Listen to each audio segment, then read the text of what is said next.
why everyone is talking about yield farming, and another buzzword that people are really losing their minds over, liquidity mining.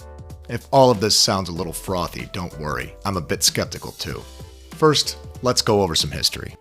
For a long time, making, or losing, money in crypto was solely a matter of speculating on the price of assets like Bitcoin and Ether. Then, a bunch of people built software on top of the Ethereum blockchain that kind of acted like banks, but without bankers.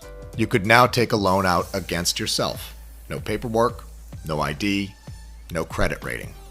All you had to have was Ether to use as collateral. Put up some Ether, and you'd get dollars, or dollar-pegged stablecoins, in return. That was the innovation that put MakerDAO on the map. Fast forward a few years, and now Compound is one of the major DeFi lending platforms.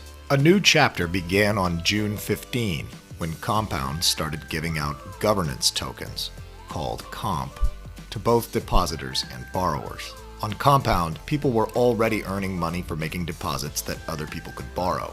Borrowers were paying interest in order to borrow. That's all normal. Earning interest on deposits was an example of what people call yield farming. Because Compound wanted people on both sides to borrow more and deposit more, it announced it would distribute a new token, Comp, to both borrowers and depositors. The Compound team has a good reputation, and suddenly everyone wanted this governance token, but there was hardly any available on the market.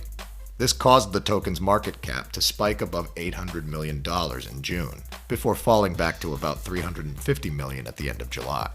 At certain points, Comp was worth enough that borrowers were actually making money off taking out loans. That's how crazy it was.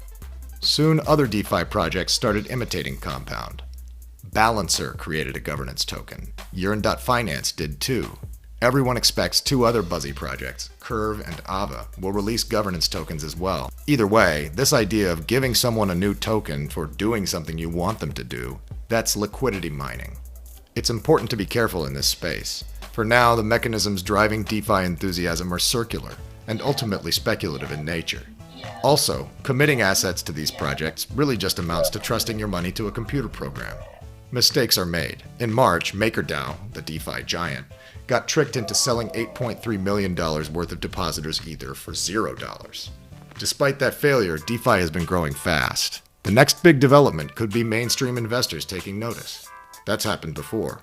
In 2017, it was ICOs, or initial coin offerings, a crypto capital raising mania that drove prices to new heights and brought in new investors. The fallout from the subsequent crash was painful. As an innovation, DeFi makes sense.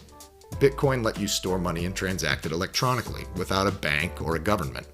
DeFi is building banking functions like lending and interest on top of that, also without banks. Whether the enthusiasm for it is justified comes down to a question of whether this novelty can change the landscape of finance in the near term.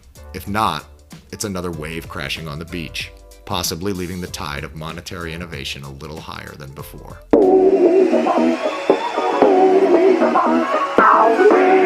money.